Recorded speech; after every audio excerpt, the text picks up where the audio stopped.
Hey guys and gals, Clay here with Mastermind Models and Miniatures. I just finished an orc skin tone recipe using the new contrast paints. Now we're going to head over to the studio in a little bit, show you how we get that done. In the process of that, I'm going to show you a cool new technique with the airbrush to use zenithal priming to make those contrast paints really pop. Hey, we're back at the painting desk, and I wanted to take a moment and talk about the theory of why we're using colored undercoats for our contrast paints. Now, when we use a purple as a shadow color on our models, what purple does is it's a cool color.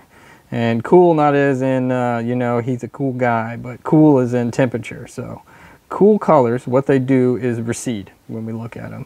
They are farther away in space in our mind's eye. Warm colors do the opposite. They come forward. That's why we're using a yellow zenithal on top of a purple base coat. The other reason for using purple and yellow is that green is highlighted naturally with yellow, and purple is a complementary color to green. So that green on top of the purple isn't going to have an adverse reaction. It's not going to look weird to the eye. It's going to look like a natural shadow on the model.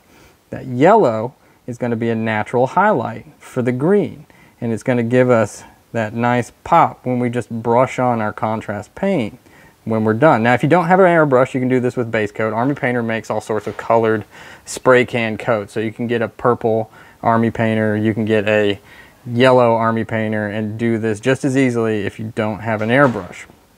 So let's go ahead and get started. I've got two other pieces here of our orc burnas that are from the Kill Team box set, and what I'm going to do is going to take my airbrush. Now, somebody asked in the last video what my pressure was set on.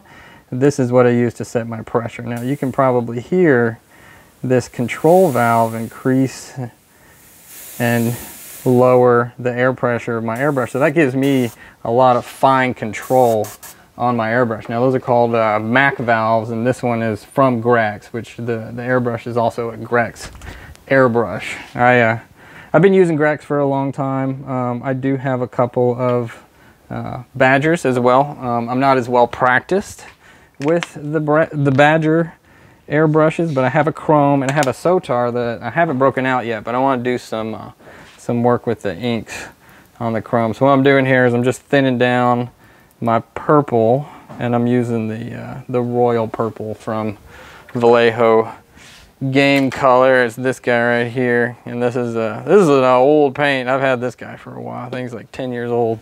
So one of the reasons I like Vallejo as well is that they don't seem to dry out quite as much. Now let's go ahead and let's just get our purple base coat down on this orc here. All right, I'm gonna set this aside. I got a little foam block here. I can stick that in. And then the same thing on the arm here.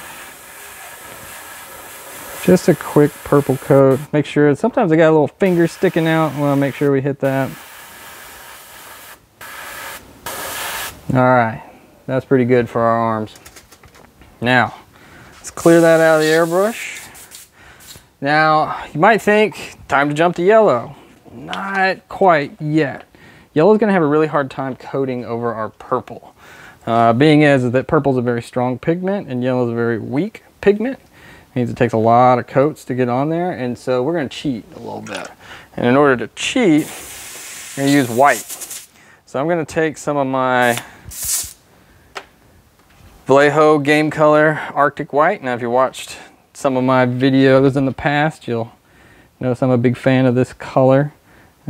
It's a pretty strong white and it coats really well. Again, I'm going to thin this about 50-50. Now I'm not using the Game Air white because I have trouble keeping it from sputtering on me. Now I like taking and thinning down my own normal Game Color white in my airbrush because it gives me just a little bit more control. Now here we're going to take this arm and we're going to do our zenithal. So I'm going to come in, highlight these muscles. I got a little bit of hair that flew off and stuck to the model. Get the back of the arm a little bit, and I'm going to leave the inside completely alone. I don't want any color on that. Get the tip of that finger that's hiding by that glove. And so now, whoa, let's get in there. See how we got that nice kind of purple underlayer with the white on top of it? And again, I got a little bit of debris that got caught in the air and stuck to the model. I hate when that happens. I'll get that off of there. All right. You can see the inside is left completely alone there. So we got that nice zenithal fade on top. And I'm going to do the same thing with the head here. I'm just going to do a nice zenithal highlight on the top of the face.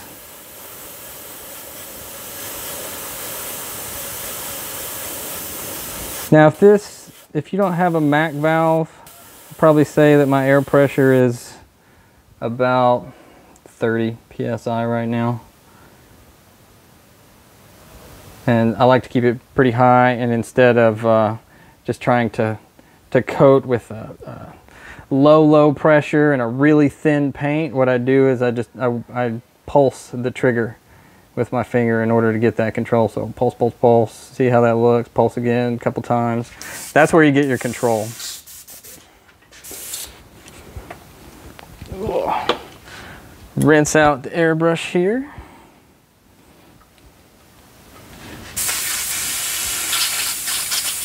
Cleaning it up. We don't want that white to get in our paint. Now for our yellow, I'm going to use the medium yellow from Vallejo Model Air. And this I'm not going to thin down. I'm just going to put it in straight, because yellow, again, since it's such a weak coating color, you don't really need to thin it. All right, we'll go ahead and start with the head like we had before. And you don't have to be super careful with this, just because, again, the yellow is not going to coat the purple really well. You can see on the side of the face here, it's just picking up where the white is, right? And it's coating it really quick. If you're doing this with the spray can, with like the Army Painter stuff, you won't need that white layer. That yellow is going to go on top of that purple. The only drawback to using the spray can over the airbrush is going to be that the spray can's not going to give you as smooth of a fade. You're going to get that little bit of sputter, a little bit of chunkiness in it. But I believe, I haven't tried it now, so don't quote me on this. I believe that once you put that contrast paint over the spray can, I've seen examples of it, that it's going to smooth it out a little bit for you. So you won't really notice that chunkiness as much. You'll notice the color more than you will the pattern that the paint leaves behind. So just make my yellow a little bit stronger there. All right, looks good. All right, I'm going to clean that out. And the next step is to go to our contrast paint. So I'm going to reset up the camera so you can see that a little bit better as it's going on, and we'll see you guys in a minute. All right, we're back. I got my palette set up. Now I've gone ahead and added some of the contrast orc flesh to my palette, and I'm going to add a little bit of water to it. Okay, you can use the medium if you want, whatever works better for you, but I've been having luck with just adding and thinning down the paint with water here. So I'm going to take this guy, let's get in the light. All right, and then we're going to just do a heavy coat like you would with the contrast paint over the normal bone and gray colors that they have in the spray cans. You see how that yellow really makes that green pop in the purple that's down here? So when we coat the bottom of the chin down here, let's see.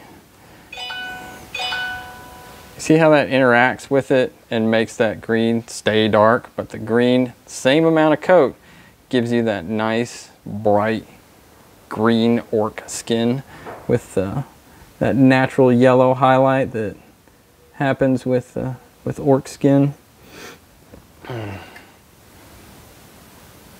All right, now let's do the arm real quick. Again, I got this thinned down, and I'm using a liner, so that's why the bristles are so long on this brush. See how long these bristles are? How long they are next to the gun there. That being because they keep a heavy load of paint, but also let me put the paint where I want it without using such a really big honking brush.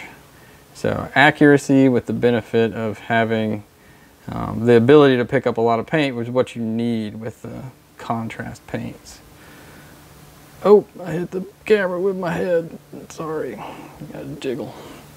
All right, so again, look at that. The yellow under the green. Just how the other colors interact, like the bone and the gray, work really well for contrast paints with some of the other colors. Some better than others. If you're trying to do skin and you're getting those bright green highlights, in order to get that bright green, you want to use that yellow. Now, why I encourage zenithal over just doing a solid prime is because with a solid color like a bone white or the gray, you're not getting any shadows. You may say, hey, well, you're getting shadows from the contrast paint. That is true, but you're getting shadows in the way that you would have shadows if you were in the Matrix, right? You have white light everywhere. You're not getting those deep dark shadows that you need under the arm where it's close to the body, and you're not getting light. You'd have the same amount of light hitting those areas that should be shaded. So I think the real key to getting your benefit out of contrast paints is to take advantage of the fact of using a zenithal prime over your models. It's one step extra, and it's a spray step. Everybody can use a spray can, and everybody can do a zenithal prime with an airbrush. It's one of the first things I teach people to do when we're using an airbrush is the zenithal prime. Just spray the model from the top. Go in, use the colors that you want to do that zenithal prime.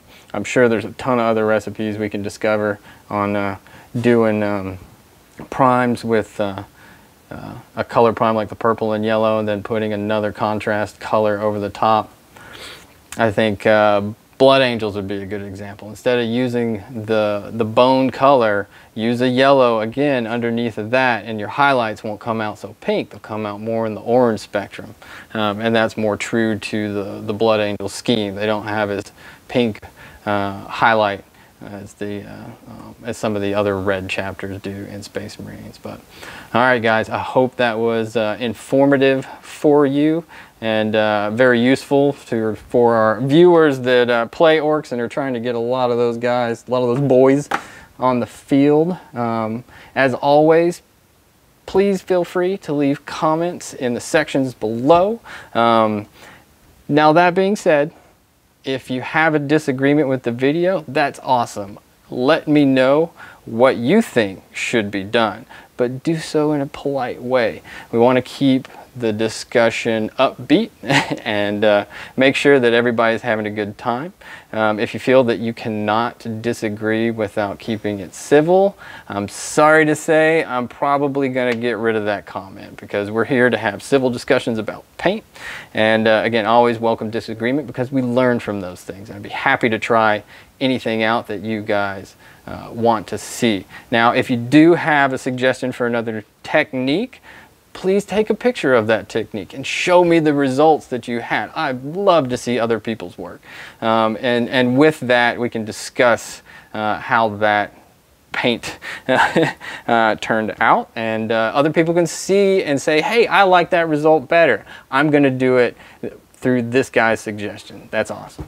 All right, I hope it didn't bore you too much with a little bit of dialogue at the end. Thank you guys for watching, and we'll see you guys next time.